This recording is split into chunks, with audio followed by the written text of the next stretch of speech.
अजीज दोस्तों, कुरान मजीद फुरकान हमीद ने नबी करीम सल्लल्लाहु ताला अलैहि वसल्लम के जो मनासब बयान फरमाए हैं, उनमें से एक मनसब हुजूर का ये बयान किया है कि वयुअल्लिमुकुमुल किताब वल हिक्मा, कि नबी पाक सल्लल्लाहु ताला अलैहि वसल्लम तुम्हें किताब की तालीम देंगे और हिकमत की तालीम देंगे। वयुअल्लिमुकुम मा लम तकूनु तअलमून, और जो जो तुम नहीं जानते वो सब मेरे हबीब तुम्हें सिखा देंगे। नबी पाक सल्लल्लाहु ताला अलैहि वसल्लम मुअल्लिम कायनात बनकर दुनिया में तशरीफ़ लाए। जिन जिन चीज़ों की इंसानियत को, बनी नो इंसान को, मुसलमान को हाजत और ज़रूरत थी, वो सारी चीज़ें हुज़ूर अलैहिस्सलाम ने सिखाई। अगर मैं दो लफ्ज़ों में बात को समेटूं तो महबूब ने वो जीने का तरीका सिखाया है जिस जीने में भी बड़ा मज़ा है, और महबूब पाक अलैहिस्सलाम ने वो जीने का तरीका सिखाया है जिस जीने के बाद मरने में भी बड़ा ही मज़ा है। हुज़ूर अलैहिस्सलाम की जो तालीमात हैं वो ज़िंदा और जावेद हैं।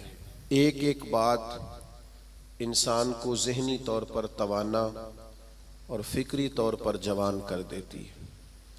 नबी रहमत अलैहिस्सलाम के इरशादात इतने आला हैं जो हर इंसान को, हर शख्स को शऊर ज़िंदगी अता करते हैं।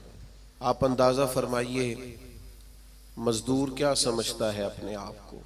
वो समझता है मैं नहायत गरीब आदमी हूँ, सुबह जाता हूँ, मुशक्क़त करता हूँ, पसीने में शराबूर रहता हूँ, हाथों पे छाले पड़ जाते हैं।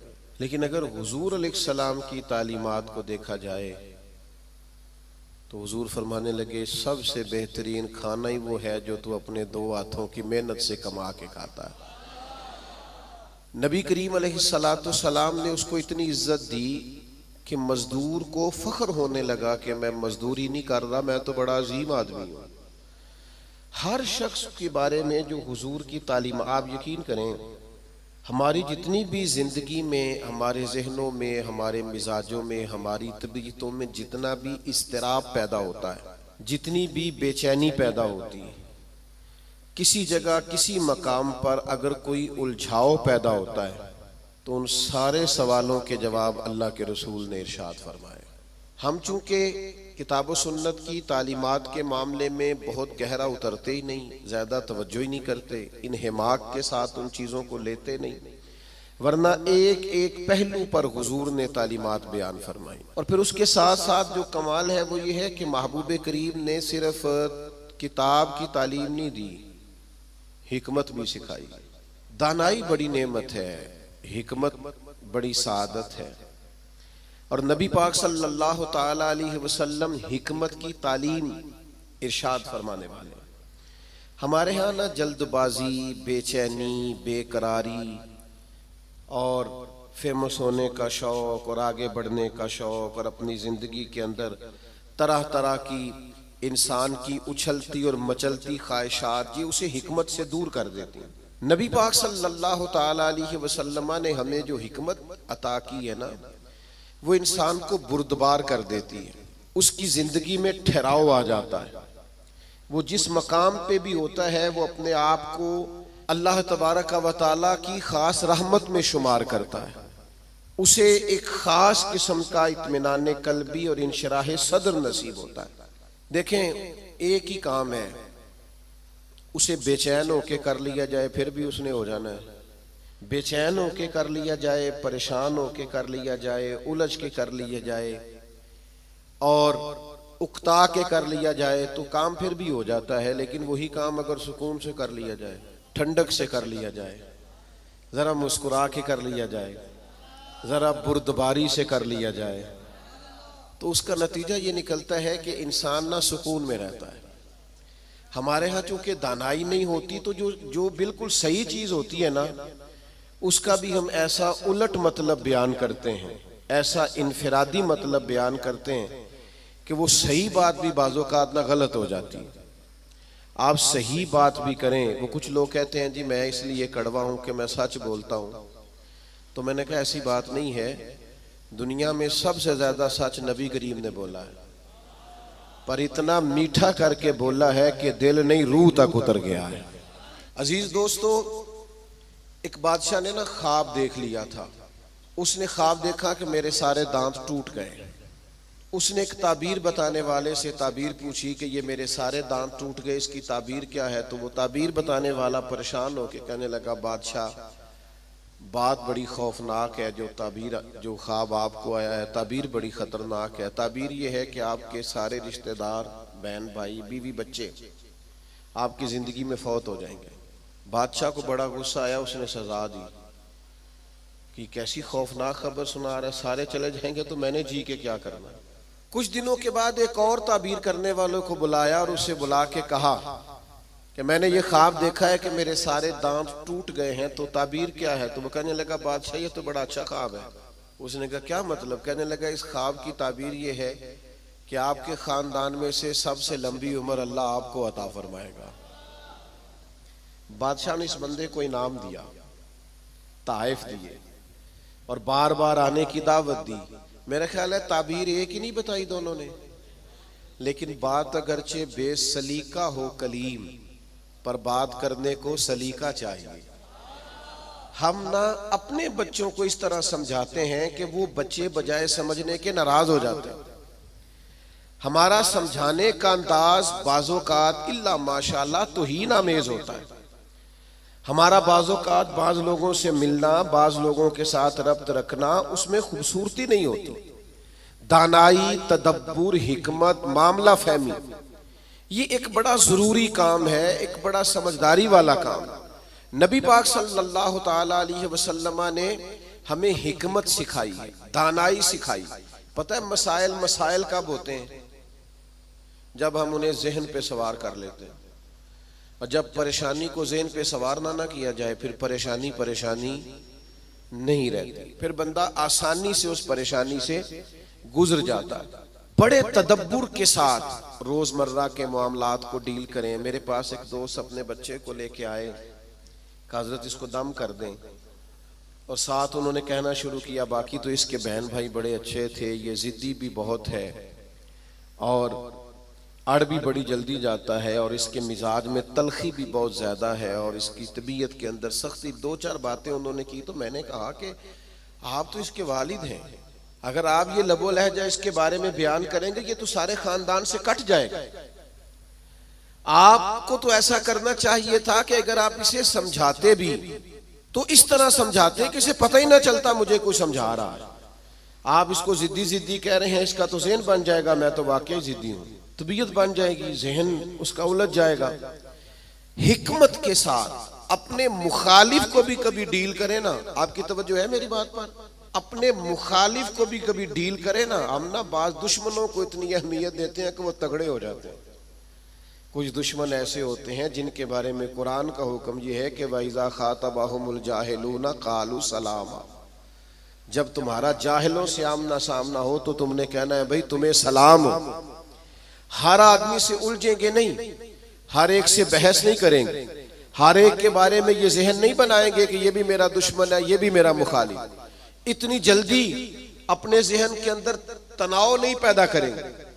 एक सहाबी आए हुजूर की खिदमत में, मिशकात शरीफ में हदीस मौजूद है।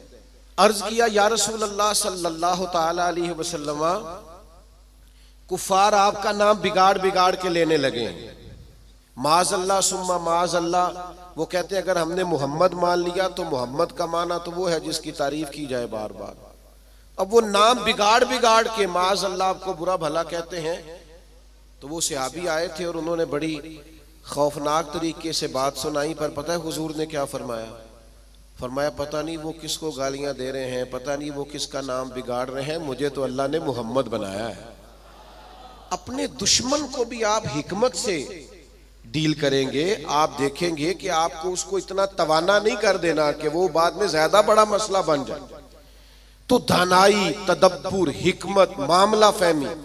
यानी एक शख्स ने आके हुजूर की बारगाह में अर्ज किया, मैं शर्त पे कलमा पढ़ूंगा कि मैं नमाजें 2 पढ़ूंगा। ये सिर्फ हुजूर का इख्तियार है कि नबी पाक किसी को इजाजत दे दे, वरना किसी और का इख्तियार नहीं है। मैं फकत 2 नमाजें पढ़ूंगा। अगर आप इजाजत देते हैं तो मैं कलमा पढ़ता हूं। अल्लाह के हबीब ने फरमाया तो आ जा, दो ही पढ़ लेना। शारहीन हदीस ने लिखा है उसने 2 नमाजों की शर्त पे कलमा पढ़ा था, फिर वो तहज्जुद भी पढ़ा करता था। हमारे यहाँ ना लोगों को मौका ही नहीं दिया जाता मस्जिद आने का। ये कभी कभी कच्चे नमाजी आते हैं ना रमजान शरीफ में, तो पक्के नमाजी उन्हें घूरते हैं, कहते हैं तुसी आ गए हो फसली बटेरे, और भाई इन बच्चों को आ तो लेने दो और दुआ करो या अल्लाह मस्जिद आ गया है, अब मेहरबानी फरमा, इस पे रहमत कर, इसे पक्का नमाजी बना दे। लेकिन वो दानाई, वो खास हिकमत, वो मामला फहमी, वो हुस्न जो नबी पाक अलैहिस्सलाम ने हमें दिया है, हमें उस मामला फहमी को समझना चाहिए, हमें मौका देना चाहिए। देखिए जब सुलह हुदैबिया हुई ना, तो बाद शरायत ऐसी थी जो बड़ी मुश्किल थी सहाबा के लिए मानना। मसलन एक शर्त ये थी सुलह हुदैबिया, जब हुजूर ने कुफारे मक्का के साथ सुलह की, तो उसमें एक शर्त ये थी कि अगर कोई मुसलमान मक्के से मदीने आएगा अपने आका की इजाजत के बगैर, तो मदीने में उसे रखा नहीं जाएगा, वापस किया जाएगा। लेकिन अगर कोई मदीने से मक्का जाएगा तो मक्के वाले वापस नहीं करेंगे, यानी हम बंदा वापस करेंगे, वो वहां बंदा रख सकते हैं, लेकिन हमारा अपना भी आए तो हम उसे पनाह नहीं देंगे। अब ये शर्त बड़ी अजीब थी। हजरत उमर रदी अल्लाह ताला अन्हु परेशान हो गए, बुखारी शरीफ में मौजूद है, और जाके अर्ज की या रसूल अल्लाह सल्लल्लाहु ताला अलैहि वसल्लम, आप भी सच्चे हैं, कुरान भी सच्चा है, इस्लाम भी सच्चा है, फिर हम दब के सुलह क्यों करें? तो नबी करीम ने फरमाया उमर मैं अल्लाह का रसूल हूँ, मैं वही कहता हूँ जो मेरा रब हुक्म इरशाद फरमाता है। फरमाते हैं मैं जनाबे सिद्दीक अकबर के पास भी गया कि ये अजीब बात है कि वो बंदा वापस नहीं करेंगे, हमें वापस करना पड़ेगा, तो ये हम दब के सुलह क्यों करें जब कुरान सच्चा, इस्लाम सच्चा, नबी करीम सच्चे। तो हजरत अबू बकर सिद्दीक के ईमान पे कुर्बान जाए, उन्होंने भी वही लफ्ज दोहराए, कहने लगे उमर वो अल्लाह के रसूल हैं, वो जो बात भी करते हैं रब करीम के हुक्म से करते हैं, लिहाजा उन्होंने जो कर दिया ठीक है।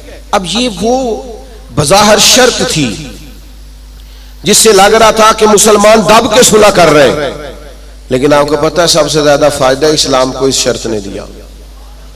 वो जो मुजाहिदीन इस्लाम मक्का मुकरमा से हिजरत करके मदीना तैयबा आते, उन्हें पता था कि हुजूर अलैहिस्सलाम हमें नहीं रखेंगे। हजरत अबुल बसीर रदी अल्लाह ताला अन्हु और इस तरह के कुछ और सहाबा, ये जब मदीना तैयबा आए और हुजूर ने वापस किया, तो इन्होंने एक तीसरे मकाम पे डेरा लगाया। वहां सारे मुजाहिदीन आहिस्ता आहिस्ता इकट्ठे होने लगे। उसका नतीजा ये निकला कि काफिर जब भी वहां से गुजरते उन्हें तकलीफ का सामना करना पड़ता, तो जिस शर्त पर वो बड़े डटे हुए थे ना कि हमने मनवा लिया है, सबसे पहले कुफारे मक्का इकट्ठे होके आए कि मेहरबानी करें इस शर्त को तो खत्म करें, आप अपने लोगों को बुलाएं मदीना मुनव्वरा। तो तदब्बुर, दानाई, मामला फहमी। हम ना आहिस्ता आहिस्ता बड़े जल्दबाज हो गए हैं, तबीयतों में बेचैनी, बेकरारी, एक बात ना हमारी मानी जाए हम परेशान हो जाते हैं, जरा बराबर हमारी तबीयत के मुखालिफ कोई शख्स बात कर दे हम डिस्टर्ब हो जाते हैं। हमारा माहौल इस कदर ज्यादा पेचीदा हो जाता है ज़हनी कि जो बड़े बड़े बासलाहियत लोग हैं, बड़े बड़े बाशऊर लोग, वो भी हकीम ना होने की वजह से, दाना ना होने की वजह से अपनी सलाहियतों से कोई फायदा नहीं उठा सकते। मेरे नौजवान दोस्तों, मेरे बुजुर्गों, अपनी जिंदगी में कमाल बुर्दबारी पैदा करें, कमाल हौसला पैदा करें, तबीयत के अंदर ठहराव लाए। आप महसूस करेंगे कि बहुत सारे बिगड़े हुए काम संवरने लगे। आप कितनी भी जल्दबाजी कर लें, जब तक अल्लाह का हुक्म नहीं होना काम दुरुस्त, आप डॉक्टर के पास दवाई लेने जाते हैं, आपके मर्ज की तशखीस होने के बाद डॉक्टर साहब नुस्खा लिखते हैं, कहते हैं ये एक पत्ता गोलियों का ले लो, एक सुबह खाना, एक दोपहर खाना, एक शाम खाना, और ये सिरप ले जाओ, एक चम्मच सुबह इस्तेमाल करना, एक शाम करना। तो अगर कुछ शख्स कहे मुझे जल्दी है ठीक होने की, मैंने सारी गोलियां इकट्ठी खानी है, वो कहे मुझसे इंतजार नहीं होता, मैंने सारा सिरप इकट्ठा ही पीना है, ठीक होगा कि ज्यादा बीमार हो जाएगा? वो गोलियां, वो दवाई है शिफा के लिए, लेकिन अगर आप उस दानाई के तरीके के मुताबिक इस्तेमाल नहीं ना करेंगे जो इस्तेमाल करने का तरीका है, तो उसका असर गलत होने लगेगा। हमारे मिजाज का जो उलझाव होता है और तबीयत की जो जल्दबाजी होती है, और ये जो बार बार जिन लोगों को गुस्सा आता है और जो बार बार जबर में आ जाते हैं, बार बार ठंडे हो जाते, ताने शाने कभी मिल जाए तो सुन लेने चाहिए, क्या हर्ज है। तानों का भी तो मजा है ना, ये मजा लें, ये सुरूर हासिल करें। मैं कॉलेज में पढ़ता था तो जो मेरा दोस्त सबसे ज्यादा मुझे तंग करता था ना, मौलवी कह कह के सबसे ज्यादा, फिर एक दिन उसी का मुझे फोन आया कि यार किधरे मिल, तेरे ना तस्वीर खिंचानी, इंज भी सज्जन वाह वाह ते उंज भी सज्जन वाह वाह। तो एक दोस्त मुझे कहने लगे मैंने मिलाद की झंडियां और लाइटें लगाई हैं तो मुझे दो बंदे बड़े ताने देते हैं। मैं क्या बस दो, यानी हुजूर के नाम पे ताना खाना और दो से ही परेशान हो गया, ये 200 भी हो तो इसका मजा लेना चाहिए। जेकर यार दे नाम दा मिले मेणा, उन्होंने झोली पा लीए पुंजे सुटिए ना, तो जेकर यार दे नाम दी मिले सूली, फिर झूठा झूठ लीए पिछा हटिए ना। अगर कभी ये ताना मिलता है तो इसका मजा ले, आप इस खूबसूरती को एंजॉय करें। लेकिन आप परेशान हो गए हो फलाने ने 2 बातें कर दी तो अच्छा किया ना कर दी, अच्छा किया ना कर दी, आपको संभलने का मौका मिलेगा। वो जी सारे मेरा साथ छोड़ गए तो ठीक किया सबने, आप मजबूत हो जाएंगे जब सारे साथ छोड़ जाएंगे। जब सहारे हट जाते हैं तो इंसान को संभलने का मौका मिलता है। जब तक हम दानाई के साथ, हिकमत के साथ मामलात को नहीं लेके चलेंगे, आप अपने बच्चों की परवरिश करें तो वो तरीका जो हुजूर ने हमें हिकमत सिखाई, आप अपने बुजुर्गों की खिदमत करें तो वो तरीका जो नबी पाक ने हमें सिखाया, आप रिश्तेदारों के साथ लेन देन करें, मामला करें, तिजारत करें तो वो तरीका इख्तियार करें जो हुजूर ने हमें सिखाया। आप अपनी तबीयत के अंदर एक अजीब सा सुकून महसूस करेंगे। फैसले इस तरह के करें कि थोड़ा सोच समझ कर, जज्बाती फैसले कभी ना करें। हुजूर के ऐलान नबुव्वत से पहले जब दोबारा बैतुल्लाह शरीफ की तामीर की थी ना अहले कुरैश ने, अब चूंकि वो थे तो सारे आपस में, पर हर कबीला एक दूसरे से लड़ता बहुत था, तो हर बात में लड़ पड़ते थे, मैंने आगे जाना है, मैंने आगे जाना है। तो वो सारे कबीले शामिल थे। अब जब बैतुल्लाह शरीफ की नई तामीर हो गई तो हजर अस्वद नस्ब करना था, उस पर झगड़ा हो गया। एक कबीला कहता है मैंने नस्ब करना है, दूसरा कहता है मैंने नस्ब करना है, तीसरा कहता है मैंने करना है। और कुछ तो ऐसे थे जिन्होंने प्याले में खून डाल के बीच में हाथ रख के कस्में भी उठा ली कि अगर हम नहीं करेंगे तो करने भी नहीं देंगे, फसाद होगा। फिर तय हुआ कि जो सुबह सबसे पहले हरम काबा में दाखिल होगा उससे फैसला कराएंगे। कमाल की बात यह कि सबसे पहले हरम काबा में रसूल रहमत तशरीफ लाए। असीर दुश्मन की चाह में भी, मुखालिफों की निगाह में भी, अमी है, सादिक है, मोतबर है, मेरा पैगंबर अजीम तर है। उन्होंने कहा ये तो सादिक और अमीन आ गए। उन्होंने कहा जी ये हमारा फैसला कर दें कि हजर अस्वद किस कबीले ने नस्ब करना है। तो नबी करीम अलैहिस्सलाम ने फरमाया कर देते हैं ना। सरकार ने चादर बिछाई, हजर अस्वद उसमें रखा, फरमाया सारे कबीले एक एक कोना पकड़ लो। वो सब ने एक एक कोना पकड़ लिया। जब हजर अस्वद के करीब गए तो महबूब ने वहां से उठा के हजर अस्वद वाली जगह पे रखा। अब चारों तरफ देखा तो सबको यूं ही लग रहा था मैं उठा के लाया हूं, मैं उठा के लाया, मैं उठा। हम तो अपने बच्चों के बीच लड़ाई करा देते हैं, ये कह कह के कि ए मेरा पुत्र ज्यादा लेके। हम तो अपने घर के अंदर फसाद, नाराज ना आइएगा मुझसे, हम फसाद डलवा देते हैं। ये बंदा ठीक है, ओ खुदा के बंदे सारे बेटे, सारी औलाद ही बराबर की। किसी ने पैसे ज्यादा कमा लिए, किसी ने कम कमा लिए, लेकिन अपना घर ना तबाह करें। आप दानाई के साथ, हिकमत के साथ, तदब्बुर। मैं छुट्टी का दिन था, मदरसे की सीढ़ियां चढ़ के अंदर दाखिल हुआ तो बच्चे आपस में खेल रहे थे और हल्की फुल्की शरारतें भी कर रहे थे। मुझे बड़ा जरूरी काम था पर मैं उन्हीं पैरों पे वापस आ गया। तो मुझे पूछने लगे कि जनाब आप गए नहीं। मैंने कहा बच्चे खेल रहे थे, अब मेरी तरफ देखते तो उनका खेल खराब हो जाता। तो भाई अब वो बेचारे हफ्ता भर पढ़ते हैं तो उन्हें कुछ खेलना भी तो है ना। तो आप थोड़ा मौका दें। हर मामले में, हर जगह जज्बातियत का शिकार हो जाना, उलझ जाना, गुस्सा करना, हुजूर अलैहिस्सलाम ने उसे पहलवान कहा है जो अपने आप पे कंट्रोल रखे। फरमाया वो पहलवान है जिसे अपने गुस्से पर कंट्रोल हो। अपने आप को संभाले, सारा कुछ ठीक हो जाएगा। अपने जज्बात को संभाले, सारा कुछ ठीक हो जाएगा।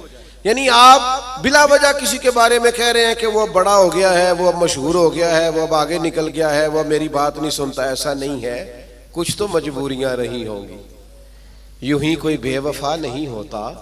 आप थोड़ा सा ना मौका दें, आप चीजों को समझें और थोड़ा ना अपने ऊपर तवज्जो दें कि मैंने अपने आप को कंट्रोल में रखना है, मैंने अपने आप को समझाना है।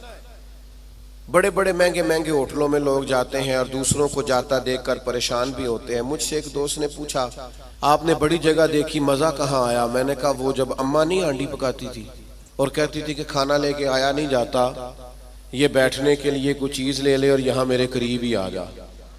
और फिर वो सालन देती दफा ये भी कहती थी, इक्को बारी मिलना ही दोबारा ना मंगी। वो जो लुत्फ है वो दुनिया के किसी 5 स्टार होटल में मुयस्सर आता। तो आप जिस हाल में हैं उसमें राजी रहें, अपने कल्चर से, अपनी तहजीब से, अपने आप से प्यार करें। भाई जिसको अल्लाह, वो जी मेरा कोई रिश्तेदार नहीं, जिसको अल्लाह ने तेरा चाचा बनाया तू कैसे इनकार करता है? जिसको अल्लाह ने तेरा मामू बनाया तू कैसे इनकार करता है? जिस खानदान को अल्लाह ने तेरा खानदान बनाया, रब ने बनाया, ये तेरी मर्जी। अल्लाह ने जहां जहां पैदा किया, उलझे नहीं, परेशान ना हो, अपने आप को तकलीफ में ना डालें, बड़ी समझदारी के साथ। पता है आपको, लोग जब लोगों को परेशान करते हैं तो परेशान कर देते हैं, चढ़ा चढ़ा के पागल कर देते हैं। वो लिखा है शेख ने कि एक ताजर की दुकान बड़ी अच्छी चलती थी, तो बाकी ताजरों ने सोचा कि इसे किसी तरीके से बेवकूफ कर दिया जाए, माज़अल्लाह अस्तगफिरुल्लाह, साजिश की। वो सुबह सुबह जब दुकान खोलने के लिए आया तो उसने सफेद इमामा पहना हुआ था और उसने नीले रंग का सूट पहना हुआ था। तो पहला ताजर ही उसे देख के कहने लगा, माशाल्लाह, सफेद लिबास पर आपका ये काले रंग का इमामा कितना प्यारा लग रहा है। उसने कहा, पागल हो गए हो, मेरा तो ये सफेद रंग का है। तीसरा भी मिला तो उसने कहा, काले रंग का इमामा कैसे लग रहा है? उसने यहां से आगे करके देखा कि तो वाइट है। फिर उसने कहा, चौथे ने कहा, पांचवें ने कहा, तो बंदा ज़हनी तौर पे उलझ गया। इतना उलझा कि सारा दिन दुकानदारी ना हो सकी, बल्कि बाद ने लिखा कि इस तरह के लोग तो दीवाने हो जाते। तब वो एक सियाने बंदे के पास गया, उसने कहा कि जनाब मैं ज़हनी तौर पे परेशान हूँ, ग्राहकों से भी लड़ता हूँ, आजमाइश बड़ी हो गई है, मसला क्या है? तो उन्होंने कहा, असल में तूने मुखालफों की बातें तवज्जो से सुननी शुरू कर दी। हाँ, मुखालिफिन की वो बात तवज्जो से सुननी चाहिए जो हमारी वो गलती बयान करे, लेकिन वो बातें जो चढ़ाने के लिए, उससे सरफे नजर किया जाए। अपने आप को आप कंट्रोल में रखें। ये नबी पाक अलैहिस्सलाम की दी हुई हमारे लिए हिकमत है। मैं दोस्तों से कहा करता हूँ, मिलाद आए ना तो मिलाद में महब होके मिलाद मनाया करो। आपके ज़ौक शौक का बड़ा असर होना है दूसरों पर। अब सारी जिंदगी दलीलें पूछते रहना है मिलाद की, उम्र गुजर गई, अब तो तय है सारी चीजें, अब तो सिर्फ ज़ौक की जरूरत है। कौन कितने प्यार से करता है, कितने शौक से करता है, उस शौक की आदत तो दानाई हिकमत जो नबी करीम ने हमें अता की, उस हिकमत को समझें। बहुत ज्यादा मामला फहमी के साथ चीजों को लेके चले। जब नबी पाक अलैहिस्सलाम ने मक्का मुकरमा पर हमला फरमाया, फतह मक्का हुआ, तो हजरत साद इब्ने उबादा रदियल्लाहु ताला अन्हु के पास झंडा था। अलम बरदार थे हजरत साद बिन उबादा, जिसके पास झंडा होता था वो सबसे आगे होता था। तो हजरत साद इब्ने उबादा सबसे आगे थे और कायद थे। उन्होंने कोई एक ऐसी बात कर दी जो पॉलिसी के खिलाफ थी, तो बाज लोगों ने एहतजाज किया कि इनसे झंडा ले लिया जाए। अब उनकी कोई ऐसी बड़ी गलती भी नहीं थी, बल्कि गलती नहीं थी सिरे से, झंडा उनसे वापस लेना पड़ गया। लेकिन बंदे बड़े हसास थे, दीन के लिए उनकी खिदमात बहुत ज्यादा थी, उनकी जिंदगी के अंदर ये खूबसूरती थी कि हमेशा वफादार रहे वो। उनसे झंडा वापस लेना है। सहाबा ने अर्ज की, या रसूलल्लाह अब क्या करेंगे, बंदा भी बड़ा हसास है और मौका ऐसा आ गया है। तो नबी करीम ने फरमाया, ले लेंगे झंडा, कुछ भी नहीं होता। या रसूलल्लाह एक शख्स को मनसब से हटाना है तो परेशान तो होगा ना। फरमाया, कुछ भी नहीं होगा। अब लोगों ने देखा रसूल पाक की कमाल हिकमत को, अब लोगों ने देखा वो मिलाद वाले महबूब की दानाई, वो तदब्बुर, वो कमाल, वो फिरासत, वो हिल्म, वो बुर्दबारी, वो चीजों को पूरी गहराई से लेना। नबी करीम ने हजरत साद इब्ने उबादा को बुलाया और बुला के फरमाया, भी मेरा इरादा बन के आपसे झंडा ले लिया जाए। तो अर्ज की, या रसूल अल्लाह सल्लल्लाहु अलैहि वसल्लम जैसे हुक्म, लेकिन साथ ही हुजूर फरमाने लगे, बना इरादा ये है कि आपसे ले लिया जाए और आपके बेटे को दे दिया जाए। दुनिया में बाप सबसे ज्यादा तब राजी होता है जब वो समझता है मेरा बेटा बराबर का हो गया है, अब मेरी सीट पे बैठ। जिस बात से उन्होंने नाराज होना था उसी बात से वो सबसे ज्यादा राजी हो गए। या रसूलल्लाह मेरे बेटे को मिलेगा।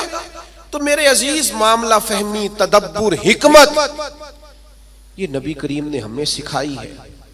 आप अपने दोस्तों के दरमियान, अपने घर के दरमियान, अपने माहौल के बीच इस तरह के दाना हो जाएं कि कभी भी आप मायूसी ना फैलने दें। कोई कमजोर हो रहा है, कोई उलझ रहा है, कोई गुर्बत से, बीमारी से, आजमाइश से परेशान है, तो आप इस कदर दानाई का मुजाहिरा करें कि लोगों को सुकून नसीब होना शुरू हो जाए। लोग वहां से निकलना, हमारे बुजुर्ग फरमाया करते कि अगर तुमसे कोई तल्ख बोलता है ना तो ये ना कहा करो मुतकब्बिर बहुत है, कहा करो हो सकता है बेचारा बड़ा परेशान हो सकता है बीमार हो सकता है कहीं कमजोरी आ गई। जब तक आप दानाई के साथ चीजों को नहीं लेते, हिकमत के साथ आप मामलात को नहीं देखते, उतनी देर तक चीजें बेहतर नहीं हो सकती। आप इस दानाई के साथ चलेंगे, तदब्बुर के साथ चलेंगे, हिकमत के साथ चलेंगे, तो आप महसूस करेंगे आपने। आप देखिए ना, कौन सा जुल्म है जो मक्का मुकरमा में सहाबे किराम पर नहीं हुआ। उनके वजूद पर गरम पत्थर रखे गए, उनको दुर्रों से मारा गया, और जो गुलाम थे उन पर तो सख्तियां और भी ज्यादा थी। लेकिन आपको पता है ये नबी पाक अलैहिस्सलाम की हिकमत का कमाल है कि हुजूर ने एक मिनट के लिए भी किसी को मायूस नहीं होने दिया। हुजूर ने हर मौके पर उनके दिल को तसल्ली दी, राहत दी, उन्हें परेशान नहीं होने दिया, बल्कि वो उस तकलीफ को सहते थे तो उन्हें लुत्फ आता था। इसलिए कि वो फजाइल जो अल्लाह के रास्ते में तकलीफ बर्दाश्त करने के हुजूर ने बयान किए थे, वो अच्छी तरह से इंशराह सदर थे, उनको जान गए थे। हमारी बेचैनियां, हमारा उलझाओ, बात बात पे झगड़ा करना, वो हमारा मुखालिफ एक बात करके चुप कर जाता है, हम सारा वक्त उसे जवाब देने में जाया कर देते हैं। ओ खुदा के बंदे, और बड़े बड़े लंबे चौड़े काम है करने वाले, बड़ी बड़ी ड्यूटियां सर अंजाम देनी है, मुआशरे में बड़ा इनकलाब बर्पा करना है। हजरत सदरुल शरिया रहमतुल्लाह अलैह का कौल मुझे एक जगह मिला। वो जब अपने शागिर्दों को पढ़ाने के लिए बिठाते थे ना मसनद तदरीस पर, तो फरमाते थे बेटा जब तुम घर से नाराज आओ तो क्लास में पढ़ाने के लिए ना बैठना, पहले जरा अपना मूड फ्रेश कर लेना, तबीयत को ताज़ा कर लेना, फिर तालिब इल्मों को पढ़ाना। ये ना हो गुस्सा किसी और का हो और निकल किसी और पे जाए। ये बुजुर्गों की दानाइयाँ, उनकी मामला फहमी, उनका तदब्बुर, और फिर ये हिकमत आगे आई। जब हज़रत सिद्दीक़ अकबर रज़ी अल्लाह तआला अन्हु को नबी पाक के विसाल के बाद कहा गया ना कि आप ये लश्कर रवाना ना करें अभी मुसलमा कज़्ज़ाब के खिलाफ, हालात को दुरुस्त हो लेने दें, तो हज़रत सिद्दीक़ अकबर की आप दानाई देखिए। फरमाया जिस लश्कर को हुजूर ने रवाना किया वो हर सूरत जाएगा। जब इतना बड़ा लश्कर निकला ना मदीना मुनव्वरा से हुजूर के विसाल के बाद, तो वो जो आंखें खोल रहे थे ना कि पता नहीं क्या हो जाएगा, उनको ये भी बात उन पर बड़ा असर उसने डाला कि अगर इतने लोग बाहर निकल गए हैं तो पता नहीं कितनी फौज बाकी मौजूद है। वो उनको एहसास पैदा हुआ आपकी कमाले दानाई, फहम व फिरासत, उसने हालात बदल के रख दिए। तो नबी पाक ने हमें इल्म सिखाया, हुजूर ने हमें हिकमत सिखाई। नबी पाक सल्लल्लाहु ताला अलैहि वसल्लम ने जिंदगी में ठहराव लाने के हमें तरीके बतलाए। नबी पाक अलैहिस्सलाम ने हमें बुर्दबार किया, लेकिन हम इस कदर ज्यादा आजमाइश का शिकार हैं। आप यकीन करें, बाज लोग बोल रहे होते हैं, सवाल कर रहे होते हैं, गुस्से का इजहार कर रहे होते हैं, तो दिल करता है उनसे कहा जाए कि ये आपकी शख्सियत से मैच नहीं कर रहा, आपकी जो अल्लाह ताला ने अजमत बनाई है उसके साथ ये चीज मैच नहीं हो रही। हम जब तक मामला फहम नहीं होते, जब तक समझदार नहीं होते, हमारे पास तालीम हो, हुनर हो, हम कर कुछ नहीं सकेंगे। आप जरा चीजों को लें, जरा थोड़ा सा उनको मौका दें। जरा मैं किसी शख्स से आपकी बहस हो जाए ना, तो उसने 4 बातें की, आपने 6 कर दी, फिर वो 10 कर देगा, फिर आपको 12 करनी पड़ेंगी। आप जीत सकते हैं। उसका बेहतरीन हल पता क्या है? वो बातें करे, आप जरा चुप कर जाए। वो 2 करेगा, 4 करेगा, 6 करेगा, आखिर में कहेगा तू मैनू पागल समझना है। तो जवाब दे कि किसी को पागल नहीं किया जा सकता, चुप रह के दूसरे को पागल भी किया जा सकता है। अल्लाह माफ फरमाए माअज़ल्लाह। तो कभी कभी अपनी जिंदगी के अंदर खामोशी भी बहुत बड़ा तूफान होती है। फटाफट पर वो बहुत सारे लोग हैं, वो कहते हैं जी मैं इतने अच्छे अच्छे काम करता हूं तो देखें लोग तवज्जो नहीं करते। तो मैं कहता हूं लोगों के लिए करते हो तो फिर ले लो दाद, और अगर अल्लाह के लिए करते हो तो फिर इसका तो पता सुबह क़यामत चलेगा कि मालिक क्या एजाज देता है। अपने आप को सुकून में लाएं, बुर्दबार बने। करीम महबूब ने बुर्दबारी सिखाई, और इल्म का रास्ता इख्तियार करें, समझ का रास्ता इख्तियार करें। आप जब तक राह इल्म पर नहीं चलते, एक एक बात को सीखना शुरू नहीं करते, उतनी देर तक आपको आसानी नहीं मिलेगी। एक मेरी आपसे गुजारिश है, बात समेटने से पहले पूरा महीना मिलादे पाक का दुरूद पढ़ के गुजारें। मोबाइल रखे हुए ना आप सब ने माशाल्लाह, एक एक तस्बीह भी साथ रख लें। ये जिस तरह मोबाइल हाथ में हो तो चलता नहीं रहता, तस्बीह होगी तो वो भी चलेगी इंशाअल्लाह। दुरूद पाक पढ़ें, मिलाद शरीफ पे गुरबा से खास प्यार